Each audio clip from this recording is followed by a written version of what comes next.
Unsung Murder Ballads discusses topics of a disturbing nature. And we're not going to hold back on the graphic details and disturbing content. So we do not recommend our podcast for children under the age of 13.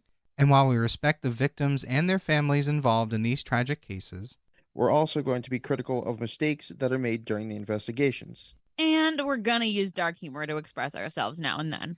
So with that said, this podcast may not be for everyone. And that's okay. We're glad you're here checking us out. And if you've made it this far, welcome to the Unsung Murder Ballads family. And follow us on Instagram at Unsung Murder Ballads if you want to talk to us.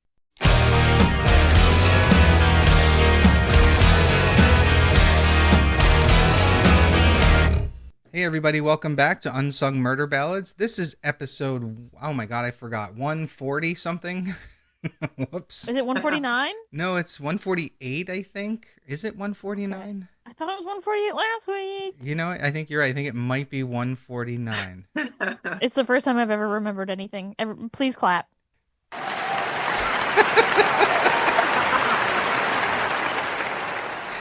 Oh, finally. That was finally, ridiculous. The time for the soundboard has arrived. Right? I've never done that before. That was louder than I thought it was going to be. Same, but I loved it. All right. So here, so this week, so I promised last week, I don't know if this made the final edit yet. I can't remember, but all right, hold on. Everybody needs to know who we are. Oh, Jesus. Did I forget that part? Yep. Wow. All right. I'm Janus, Dad. I'm Jameson, Dad. And I'm Joyous, Dad. Wow. We're all sorts of fucked up tonight. Yeah, we are. Wow. All right. So last week I had said that, we had, we did a pretty gross case, and then I had said that the next case wasn't going to be that bad. I don't know if that made the recording, if that's something we said after the fact, but while I was finalizing my notes on that, I wanted to make that case. I wanted to make you guys like guess at what was going to happen. I wanted to drag it out to be a mystery. And then I realized I was purposefully making this thing far too long, and it was boring. And I understand that any death is horrible, but this case at the end of the day, I realized this case wasn't very good for what we do. So as fucked up as that is to say, I will not be covering that case. I chose a different case. So all right. Yeah, and it's fucked up. We appreciate your journalistic integrity. Well, it's one of those things. Like I had talked about that case I did a live little short video, and the whole point of this was this woman killed her husband. And then she later wrote a book helping children deal with the loss of a parent or a loved one. And then she was eventually caught and charged with his murder. I was covering that case. And I was trying to write it in such a way that you guys would be wondering, oh, who did it, blah, blah, blah. But by the end, I was like, it's so fucking obvious it's her. Right. And because it's like a straight line, I was like, all right, I'm not going to do that case. So as fucked up as that is, we're not covering that case. Sorry, anyone who wanted to hear that case. So instead, well, spoilers. So instead we're gonna do a different case, and I do have to throw out a trigger warning. This does involve the sexual assault of a teenager, so I do need to say that. I know I hate doing that, but unfortunately, so many cases do it. Yeah, unfortunately, it happens so often in the world. I hate it. Yeah, between that and the number of times they let repeat offenders go, I think our heads are going to explode. Yeah, for real. I'm gonna find my limit. Yeah, we'll see what happens, what it takes to get us out there to do some vigilante justice. Mm-hmm. All right, so here we go. Google, don't listen to that one. It's too late. They're already listening. They're already tracking. Hey Google, it's a joke. Hey Google, it's a joke. You are gonna get so many different suggestions on your search bar later. My Google Home in my room just literally responded and was like, my comedic suggestions are still in development. That's funny. So here's our teaser, and it's a long teaser. So just before 4 a.m. on June 5th, 2002, Ed Smart was jolted awake by his 9-year-old daughter, Mary Catherine. This girl was frantic, and she's telling him that a man with a gun came into their room and took her sister Elizabeth. Holy shit. At first, Ed thought Mary Catherine must have had a bad dream. But he does the fatherly thing, and he gets up, and he kind of initially thinks he's humoring his daughter, and he's looking for, his daughter Elizabeth, hoping to calm down Mary Catherine and prove that she was wrong and that Elizabeth is safe and at home. But Ed checks the entire house and she's not home. She's not there. Oh, no. So Ed's wife Lois wakes up and they're looking and she discovers that the kitchen window has been cut through, like the screen, and that the side door off the kitchen is now unlocked. Now Ed knew he had locked that door before he went to bed. So he immediately gets up, he calls 911, he springs into action. He's calling family members, he's calling friends, anyone he can think that might be able to help them find Elizabeth. Now the police arrive about 10 minutes after his call. But by the time they get there, their house is already starting to fill up with people ready to help. Now, we've heard this before with the JonBenet Ramsey case. Like, idiots, missing child. I understand they don't think the house is a crime scene. But it is, yeah. And The scene's already been disturbed. Yeah, they fucked it up. Now, amazingly, police don't start restricting access to the house until close to 7 a.m. By then, oh my God, what? Yep, by then 3 hours have passed and a whole bunch of people have been in and out. So basically, they fucked that up. Big time. But despite all that, police were able to start to piece together a theory as to what they think happened. They believe that sometime around 2 a.m., an intruder had cut the screen to the kitchen window, had walked up to the second level of the house into the girls' room, woke up Elizabeth, and then walked her out at gunpoint, leaving through that side door in the kitchen. Now, Mary Catherine was sleeping right there in the room with Elizabeth, and no one other than her saw or heard anything. Mary Catherine described the abductor as a Caucasian man, about 5'8", and she said that he was wearing light-colored clothes and a hat, but not like a ball cap. She said this one was a really unusual hat that she couldn't quite describe. And Mary Catherine said that the guy's voice was vaguely familiar to her. Yikes. Exactly. So this is the case of Elizabeth Smart. I don't know if you guys know this one or not. I've definitely heard of this one, yes. I've definitely not.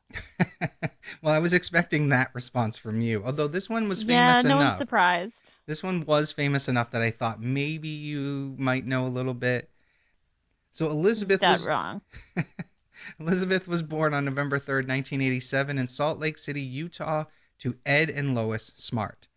Her family was part of the Church of Jesus Christ of Latter-day Saints, and she was the second oldest child in her family with 4 brothers and 1 sister. That's a Mormon family for you. Now, she attended Bryant Middle School and then later East High School. And on June 5th, 2002, as we just discussed, 14-year-old Elizabeth was abducted at knife point from her bedroom, with her sister being the only witness. There's not much to tell about her life because she's 14. It's not like she has a lot of history. I mean, pretty much at that point, we've all had very similar lives. The police jump on what Mary Catherine, said about her recognizing the voice, because they were already thinking that this had to be someone who knew the Smart family. They started their investigation with the people closest to the family, because whoever came in clearly knew the path to the girl's bedroom. They didn't exactly search the house. They weren't opening doors. They also believe that whoever took Elizabeth took her on foot and likely walked up into the mountains that was just behind the Smart home. So this is where the initial searches were conducted. The foothills, the trails, the forested mountains, that whole thing. They brought in canine units and helicopters. Not to mention that they had thousands of volunteers. Everybody was out looking for Elizabeth. Now, the police were systematically questioning everyone close to her, and one by one was ruling them out as suspects. Her father, Ed, his brothers, other members of the extended family, and so on. And I do want to note that from my research, it looked like they focused more on the males than the females, but I think that had a lot to do with what Mary Catherine had said. Yeah, she did say it was a male voice. So investigators also worked with the FBI to create a profile of the suspect, and that was kind of helping them narrow their search. And before the FBI agents left, they came up with a profile of the person who kidnapped Elizabeth, and they kind of left it with the task force. And their assessment was that this person was going to be a sex offender, that his crime was premeditated, and that he had kind of planned that Elizabeth, he had targeted her. She was going to be his victim. And they believed that he would also be keeping track of the case through the media. They believed that he also had sexual issues, and he may have been arrested as a sex offender before for things like voyeurism, and maybe this was the first time he had escalated that. Maybe I don't know anything about like criminal profiling, but this all seems like really specific. I've always thought that they seem to pull some shit out of their asses, but most of the time they're right. I guess it's probably just based off of years of experience and little tiny things that tell them that. And it's probably also mostly just like, yeah, that sounds like a typical predator. Predator to me. Predator. Sounds like a Predator. It sounds like a Like transformer. Yeah, also that. The Predatorus. Predatorus Rex. Yeah, God, I hate what my mind has done. So that the profile they gave didn't really match anyone that the Smart family knew, and that basically meant they needed to search a wider circle. And this included their church community and even other people that lived in their like subdivision there, in that whole area. Then, as they're talking to Ed, they realize that there is another potential circle of people they need to look through, another pool of people. And what they realized was that the Smarts had recently had their home renovated, and they had tons of work finished over the last 6 years. And as a result, numerous contractors and subcontractors had come and gone. What a horrible thought. They realized that at least 60 different tradespeople and contractors, as well as other handymen, had come in and out of that home working on different projects over that time. Now they also... How the hell are you supposed to track them down? Well, the good news is, for the most part, if you've hired someone, you know who they are, or you know what their business name is. Now, if it was someone who was there 6 years ago, they might be harder to find. But if it was the people that were there 6 months ago, say, so that's what they're thinking. And police are even pointing out that anyone who worked in that house would know that there was the side door in the kitchen. One thing that the family told police was that they never really set the alarm, or that it didn't work on most occasions on that door. So someone that was there repairing it maybe knew that it didn't work. Right, or anyone who was there might have at any point noticed that it didn't work very well. Right. That person would have known the layout of the house, maybe even where Elizabeth slept. So the police decided to focus on that list of people. And they were going at it day and night for the next couple weeks. But there were also others who had spent months, even close to a year, working inside the house, which was more than enough time to get familiar with that space. And also long enough for Ed and Lois, and more importantly, their children, to kind of get to know them and how the renovations were being made, that sort of thing. Right, it's like totally normal that they would talk to each other. So one name that immediately sticks out to investigators when they started to look into the contractors was a man named Richard Ricci. Now, Ricci had worked at Ed and Lois's house for 8 months back in the first half of 2001, so about a year or so before. His name had come up several times from several different people, and Ed remembered him well. He said that Ricci was a good worker who came recommended by a friend. According to Ed, he was working for the family. What he didn't know was that this guy was out on parole for attempted homicide and felony robbery. Oh, What? yikers. Ricci had also returned fire on a police officer while attempting to rob a pharmacy back in 1983. Oh my God. But Ed and Lois only knew him as this easygoing, likable handyman. That is, until they realized that a few things in their home had gone missing, including a $1,600 bracelet that belonged to Lois. Ruh-roh. So Ed said that he had confronted Ricci at the time, and he denied having anything to do with it. But Ed knew he couldn't trust him again, and that was the end of them working together. And the Smarts weren't the only family that had things go missing after Ricci had worked in their home. Sus. Exactly. So at this point, police are like, okay, Ricci's our guy. He's probably casing houses, that sort of thing. Or it could be an isolated crime. True. Very true. And they basically looked at it because Ricci already knew the Smart house, and he knew where their valuables were to steal, and maybe Elizabeth had caught his attention. So on June 14th, 9 days after Elizabeth's abduction, police arrested Ricci. But they didn't arrest him for kidnapping. They arrested him for parole violation. Now, obviously... Well, and they got to hold him for something. Exactly. It's a technicality, but they wanted to keep him there so they could build their case and find physical evidence. They were looking for something that basically would 100% connect him to Elizabeth's disappearance, but everything they had was circumstantial. And basically one of those things was that he had put 1,000 miles on his Jeep between May 28th and June 8th. Holy crap. And he wouldn't explain or couldn't explain why there was so many miles. Come on, dude. How hard is it to lie about that? And then when police searched his property, they not only found Lois's missing bracelet, they also found this beige golf hat that sort of matched what Mary Christine had described that the kidnapper was wearing. But even in custody, he's being grilled for hours and hours by the Salt Lake City police. Ricci's denying it all, saying that he has nothing to do with it. He says he was home that night with his wife, and she backed him up, saying that they were at home in bed when Elizabeth was abducted. And he's so adamant that he had nothing to do with it. He agrees to a polygraph. He gives them blood and DNA samples just to help clear his name. But there was some physical evidence at the scene. Namely, there was a palm print on the window frame, a fingerprint on the door handle, and another partial fingerprint on the bedpost. So the police collect all this up, and they were able to determine that the fingerprint left on the door matched the one that was on the bedpost. But it turns out it didn't belong to Ricci. Nope. But police, they're like, no fucking way, this is our guy. So to them, this isn't enough to rule him out. Maybe we keep looking for other guys. That's what you should be doing, correct?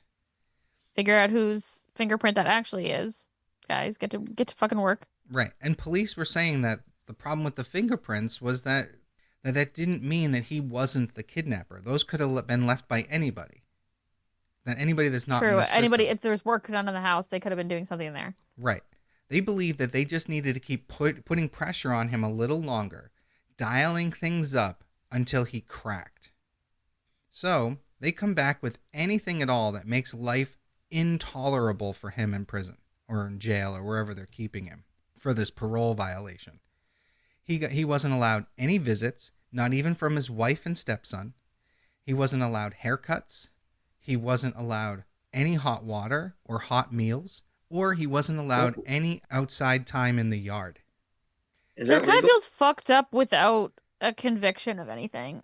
Exactly. It's fucked up. They literally had him 23 hours a day in a cell alone. And according to one reporter that reported on Prison Legal News, anytime that he was out of solitary confinement, he was kept in shackles and had a hood over his head. That's really fucked up. Yeah, that's awful. So while this is going on, there's a grand jury convening in Salt Lake City to look at Ricci's potential involvement in Elizabeth's kidnapping. But no matter what had been going on, Ricci wasn't budging. He kept insisting he was not responsible, despite the psychological warfare that they were just throwing at him. Keep in mind, and we've just discussed this, he hasn't been arrested for Elizabeth's disappearance here. Yeah, this is slow. I don't like the way this sounds. No, it's going south. And at this point, even the members of the Smart family aren't convinced that Ricci's the guy. And they're kind of fucking up their case by doing this. And Doesn't that speak volumes if the victim's family is saying that? you would think so. And even Mary Catherine, who heard the voice of the man, said that this isn't the guy. That's not the voice she heard. But from police's perspective, they're saying that Mary Catherine is a terrified little girl who saw a man's face, and at this point she's just confused, is what they're saying. What? Yeah, and they literally keep reminding people that eyewitness statements aren't exactly credible. And all this is because Ricci is an easy fit for them. Yeah. Just trying to get a fucking easy work day.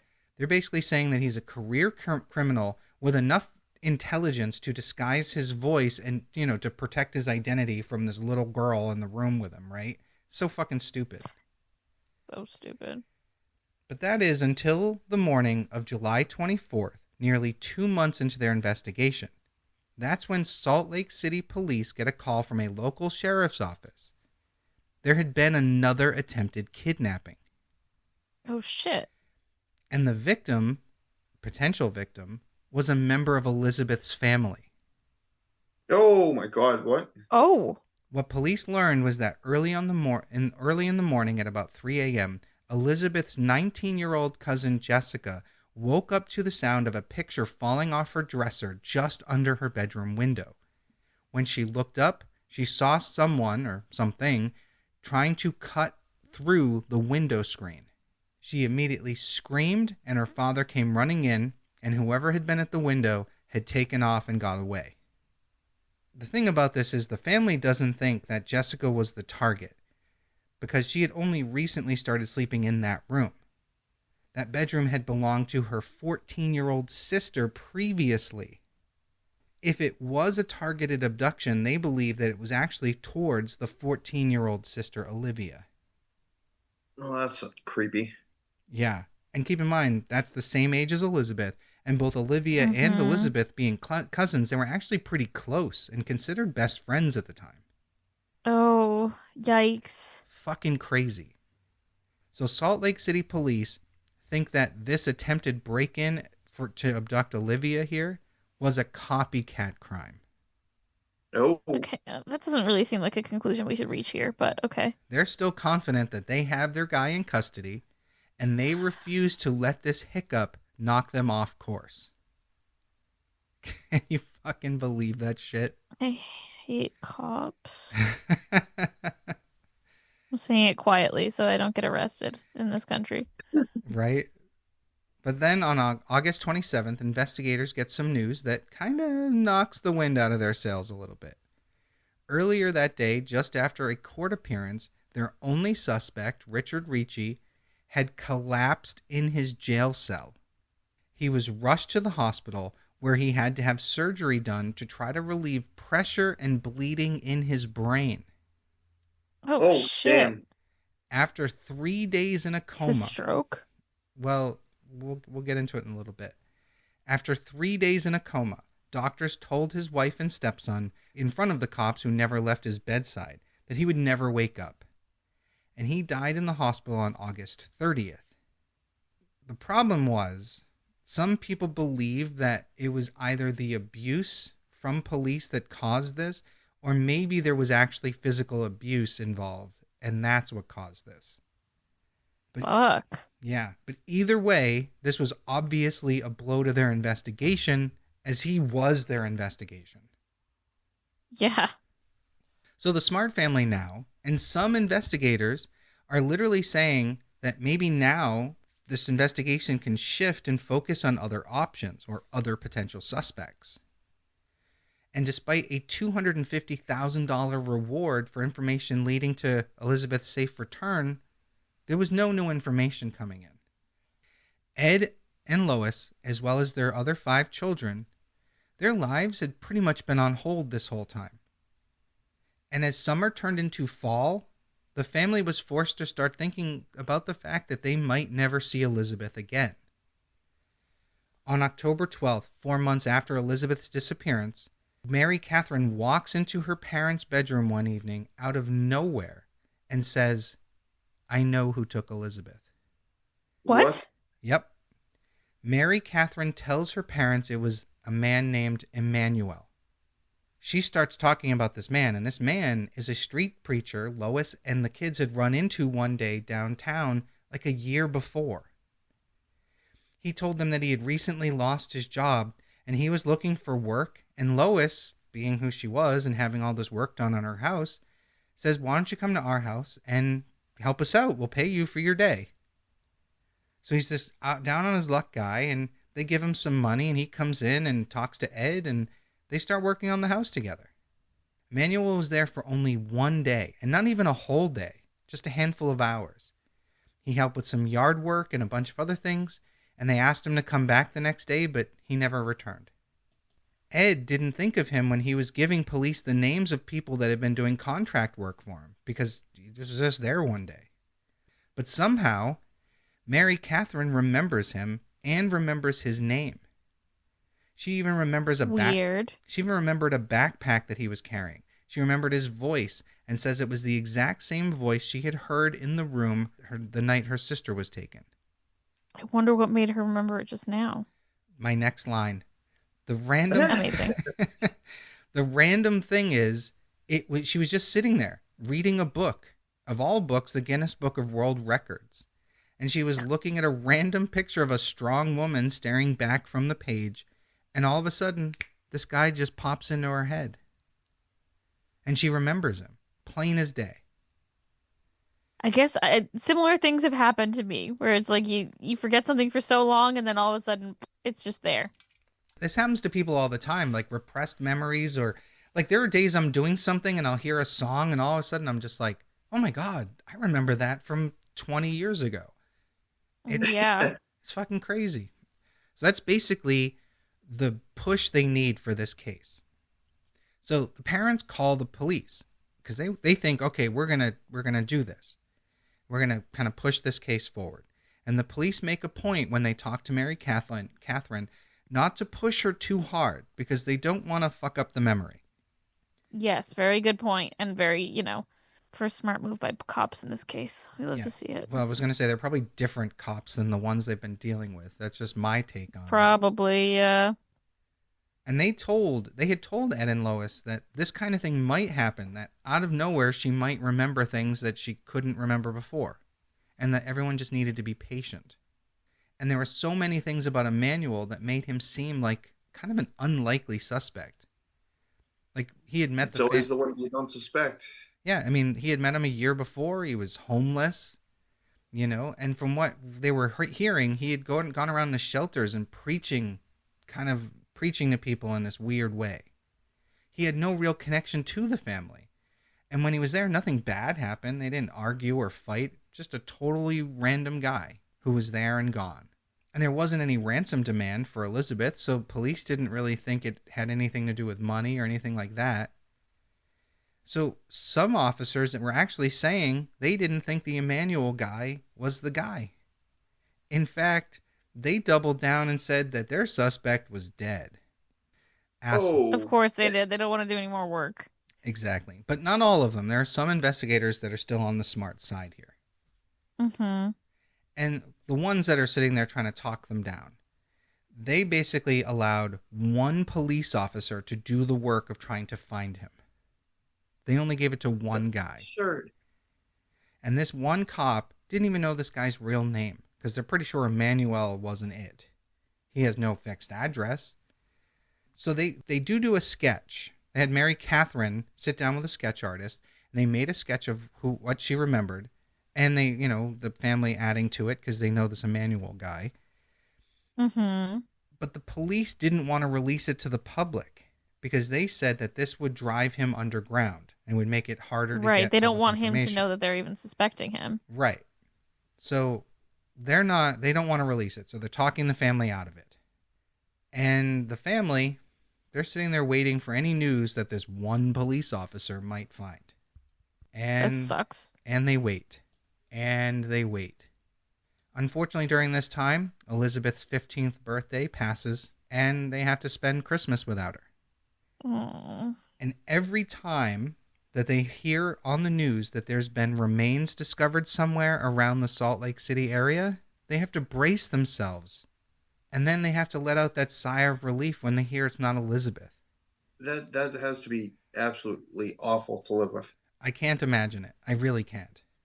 Then on February 3rd, 2003, nearly 8 months after Elizabeth was taken, the Smarts decided that enough was enough, and they just released the sketch themselves to the media. Ed and Lois tell reporters about Emmanuel, how he wore jeans and a work shirt, he was clean-shaven and soft-spoken, he talked about the Bible, etc., etc. They also mentioned that he was a street preacher and that he told them that he traveled a lot from place to place. The local Salt Lake City media covered the story and ran the composite sketch, but the news didn't really make it out of Utah. Then, 2 weeks later, America's Most Wanted picked up the story and ran with it. There we go. That's a really good, helpful source. And almost immediately, the phone started ringing at the Salt Lake City Police Department. Amazing. And finally, at the other end of the line, police spoke to a woman named Lisa. And she called them to say that the man in the picture, the man that they were looking for, could only be one person. Her brother, Brian David Mitchell. And shit. And when police started searching the system for Brian David Mitchell, want to take a guess at what they found? A bunch of previous offenses. Exactly. Mile-long list of offenses. Not only did he have a minor list of offenses, right? I mean, it's nothing too crazy. Well, we'll get into some of it. But the worst part was this guy, Mitchell, had been arrested twice since Elizabeth had been taken. Oh my God, what? Whoa. Once was in Salt Lake City in September of 2002 for shoplifting. And then he was arrested again in 2003 in California for breaking into a church. What? Yeah. Now, the weird part is Mitchell had kind of become a known figure in Salt Lake City. Everyone seemed to know the guy. And they called him What the hell? Well, they called him the Jesus Man because he was always downtown preaching on the street and asking for money, even after Elizabeth was taken. Wow. Yeah, Salt Lake City is this guy's home. Yeah. Crazy that they never ran into him again. Exactly, right? But at this point, I do have to say, from the time they knew him when he was clean shaven to the time now that everyone's calling him the Jesus Man, he has grown out his facial hair. So they may not have recognized him.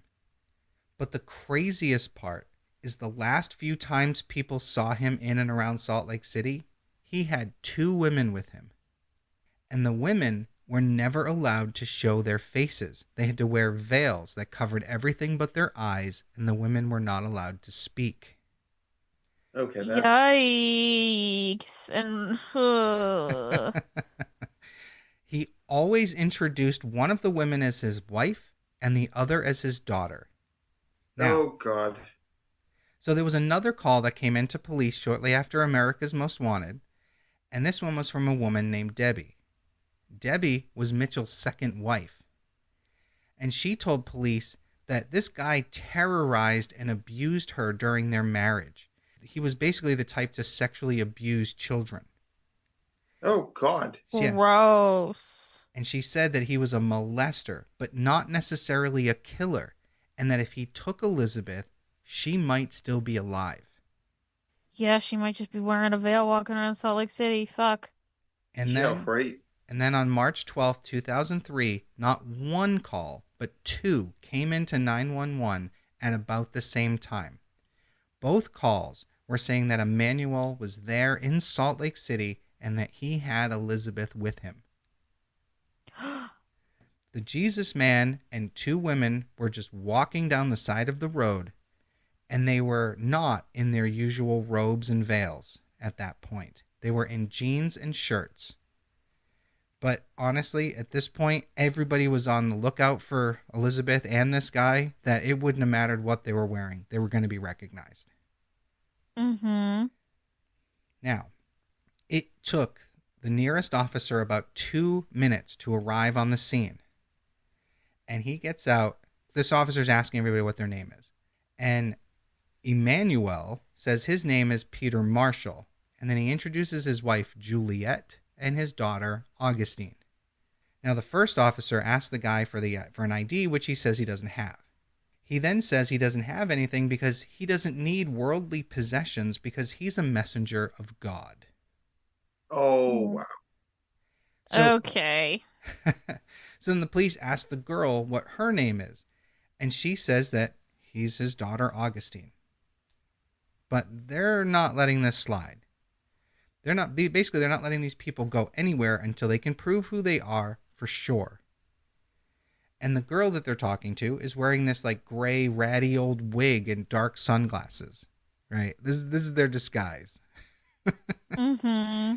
So they ask her to take the sunglasses off, and she says no, because she had recently had eye surgery.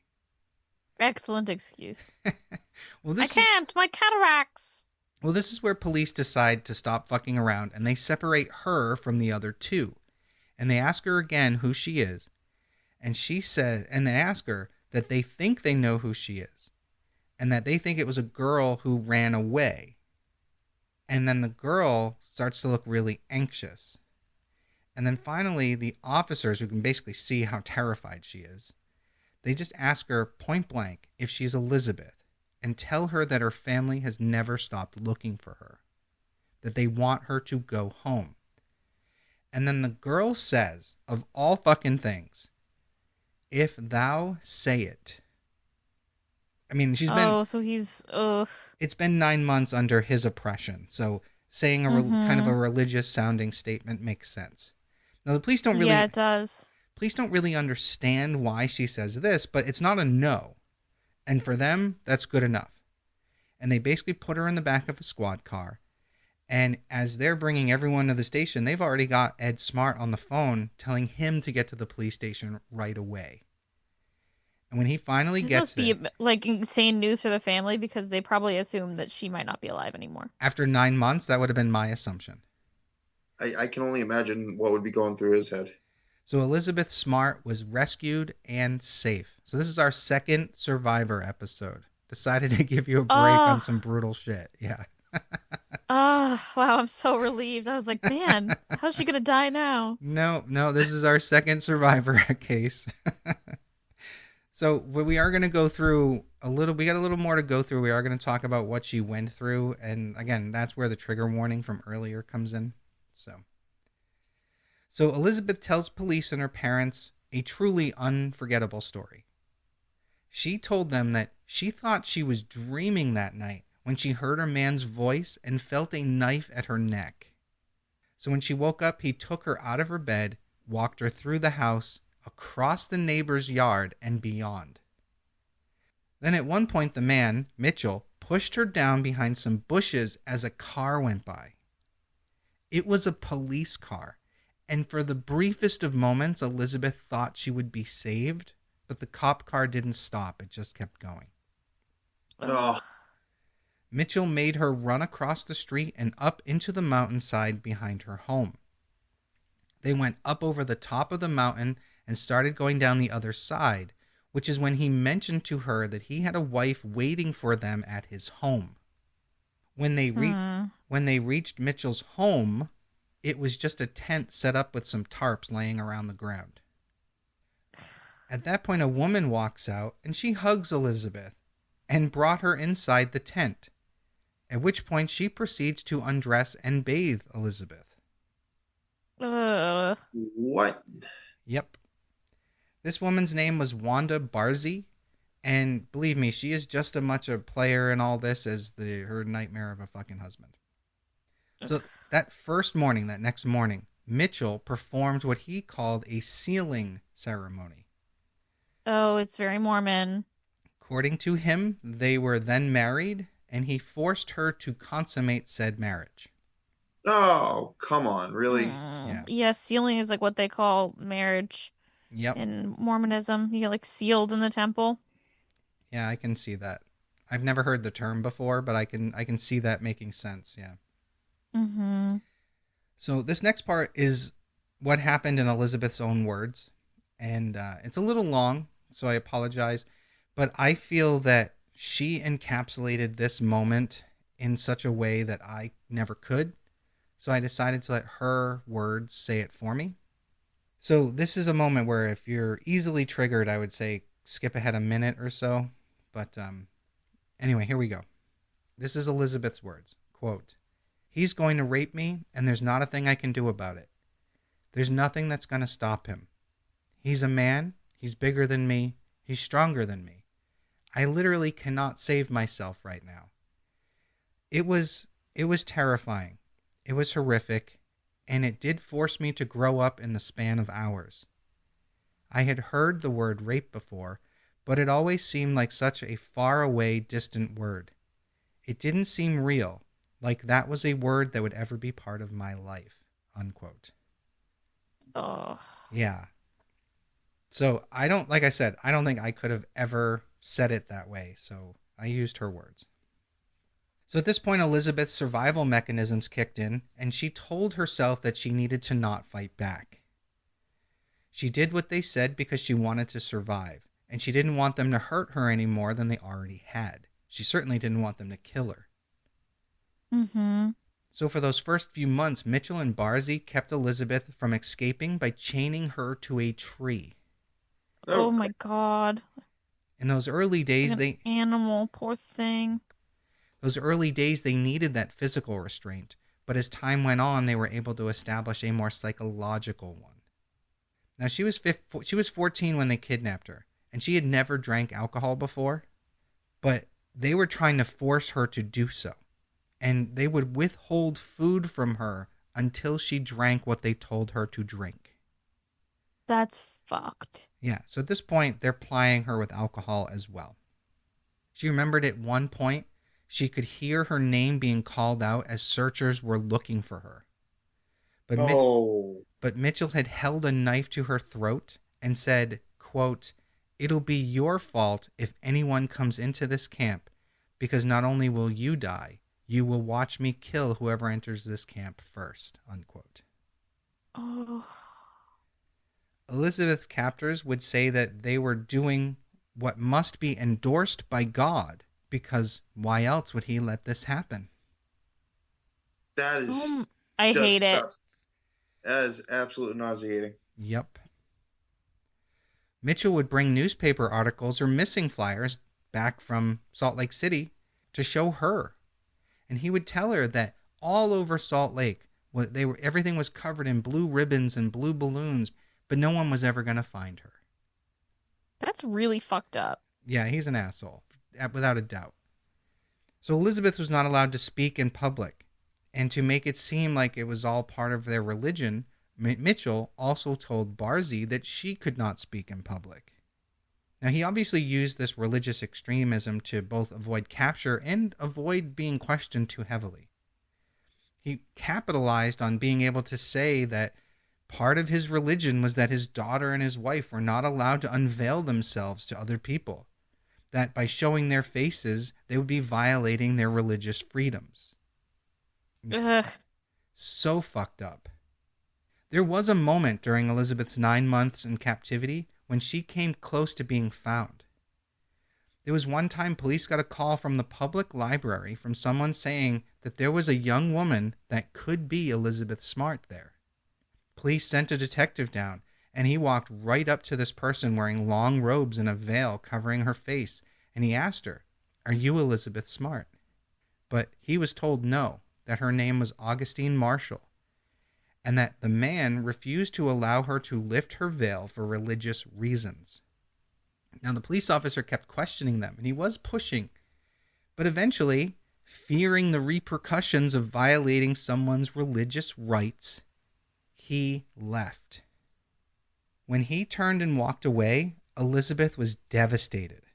She honestly believed that they were never going to let her out in public again. Even though she didn't do anything wrong. But she didn't break any of their rules. No, but she was close to being found. Mm-hmm. So at this point, Mitchell planned for them to leave Utah. That close call at the library kind of made him feel a sense of urgency to get out of the area. They started making their plans to go to Southern California. Now, Brian David Mitchell considered himself to be a fundamentalist with the Mormon faith, but his beliefs were rooted in an earlier time, a time of polygamy that was endorsed by their church. Mm-hmm. Mitchell called himself a prophet, and he went by the name Emmanuel, and his wife, Barzy, went by Hephzibah, the mother of Zion. Right? Now, Elizabeth, fuck all this shit. Fuck you. They called Elizabeth Augustine, and to them, she was supposed to be the first of his planned 7 young wives. Gross. I hate it. Oh, no. Barzy said that they had received a commandment from God to find and kidnap girls between the ages of 10 and 14 to become his wives. Well, I got a commandment from God to kick his fucking ass, so... I like it. I like your God better. Thanks, it's me. Part of the reason why they wanted to go to California was because Mitchell thought he'd have better luck in his mission to kidnap young girls there. I hate it. And while they were in California, he did try to kidnap another girl.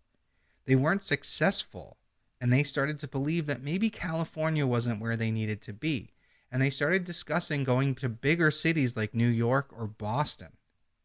Now, Elizabeth knew that no one was going to recognize her in any of those cities. She knew her best chance of rescue was to convince them to go back to Utah. And having been spending all those months with them, she had picked up a few of this asshole's traits, and she decided to start manipulating him.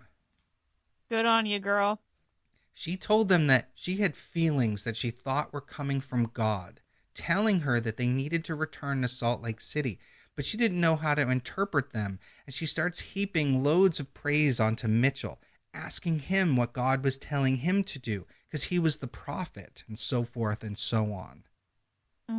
She's being so smart. She really does have great survival instincts. Amazingly, after a quick moment of thought, Mitchell just kind of turned around and was like, yeah, you know what? We need to go back to Salt Lake City. So they hitchhiked. Wow. Crazy, right? She's so fucking good. It blows my mind. They hitchhiked back to Salt Lake City from Southern California, but by this time, police knew who they were looking for. They knew what Mitchell looked like, and they knew they literally, this mugshot was everywhere. When they arrived back, literally walking down the street, people recognized Mitchell and Barzy and Elizabeth. They were arrested, as we said, and Elizabeth was brought back to her family. In 2009, Wanda Barzy pled guilty to kidnapping and unlawful transportation of a minor, and she was sentenced to 15 years in prison minus time served. The time served should not count. I agree, Absolutely but not. we'll get into that in a little bit. As part of her plea deal with prosecutors, she had to testify against Mitchell, and Mitchell was found guilty and sentenced to life without parole. Good. Maybe that was why her plea deal had to be that. Possibly, but More important that he get off, but fuck her too. Well, interesting, as Jameson just pointed out, the time served shouldn't count, but because somehow they fucked that up and they didn't include her time served as part of whatever, she was released on parole on Oh, come on. on September 19th, 2018. Oh. Wow. Yep. She was...